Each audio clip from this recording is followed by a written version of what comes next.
ผู้หญิงมาส่งผู้ลูก ส่งผู้ลูกขี่สลิง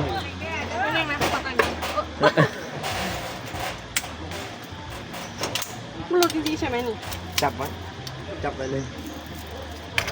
ไปฮอดบอลยิงฮอดหันหลับเมื่อกี้ต่ำแล้วตึ๊กหนึ่งคันว่าคันเขาตกใจเพื่อเขาบุมัดนี่โทรศัพท์ตกนั่งลงนั่งเลยจับไม่ดีบอยืนไปเลยแขนกอง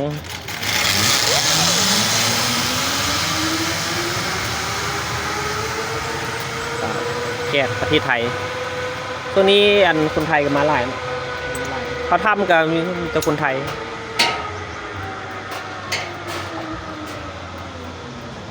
ธรรมดามัน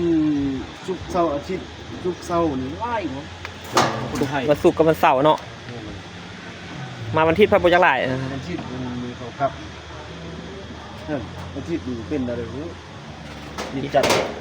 ยันรัดไปเลยกลับบ้านมาเลยเนาะเขาจะงานหรือว่าเป็นจุดที่ชิปลายที่สลิงทุกคนเนาะอยู่ที่บัวสีฟ้าที่วังเวียงสปป.ลาวหรือว่าตอนนี้ปลาตองก็อยู่มุมสูง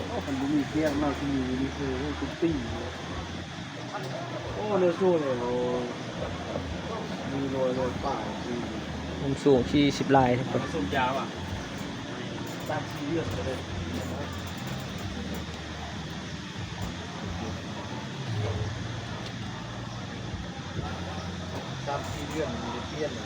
ยูนี่อย่ามาเจเอาเย็นเป็นละเหมือนความเอาเป็นลัดยูลุ่มเห็นแล้วจังเห็นในบัดนี้จะไปนั่งอยู่ฮันเนี่ยถ้านั่งบัดลัดท่าบัดเข้ามาได้ไหมเนาะ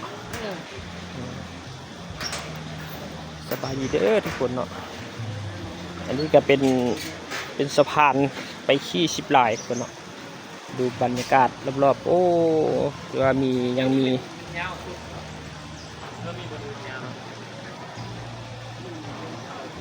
แขกเที่ยวเนาะแขกเที่ยวกำลังมาเที่ยวทุกคน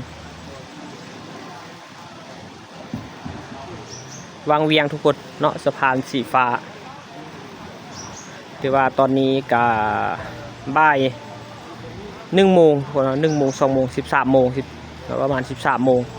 ถือว่าก็เริ่มมีแขกคนเนาะทยอยมาลินแรงท่องเที่ยวมาเขาทำขี่10 ลายขี่สลิงขี่10 ลายทุกคนเนาะโอ้ทุกคนเป็นปลาธรรมชาติเด้อทุกคนเนาะนี่ปลากระไรมาละทุกคน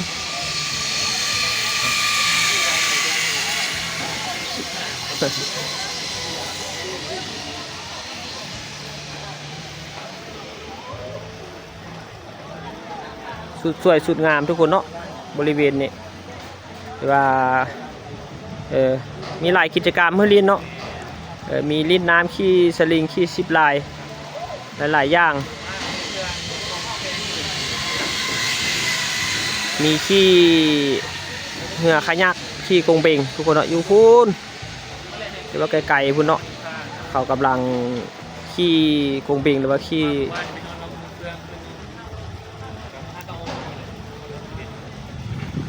ห่วงยางเนาะกำลังจะมาได้ถึงทุกคน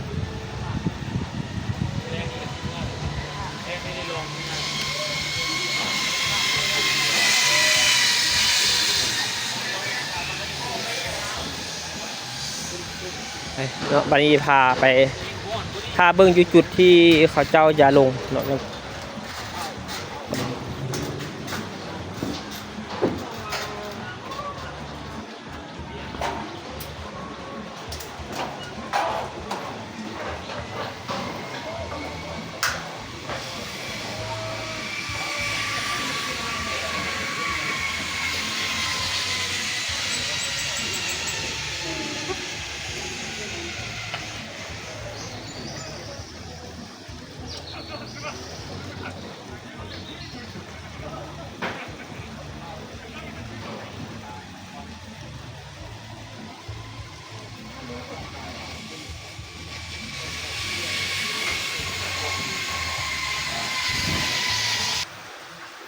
ว่าอย่ามาดักเนาะถือว่าจุดที่เขาเจ้าล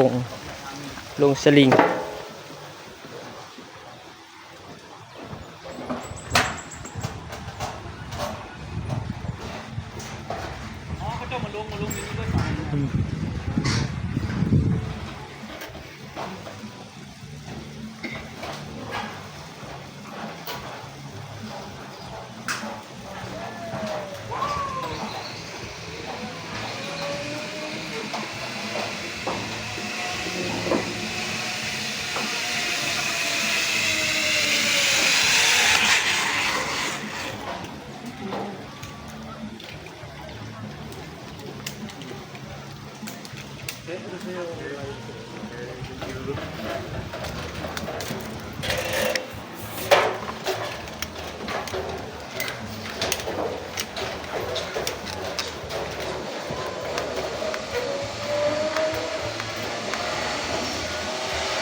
ดูเป็นผสมมึงดู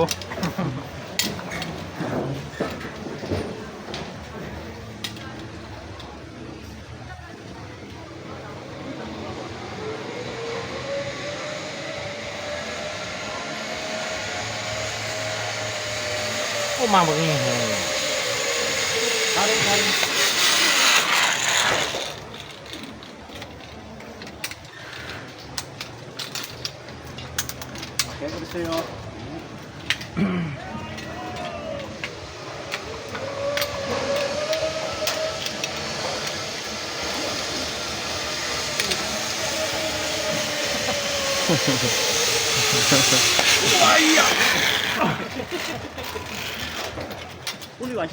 完全もポケモン Thank you.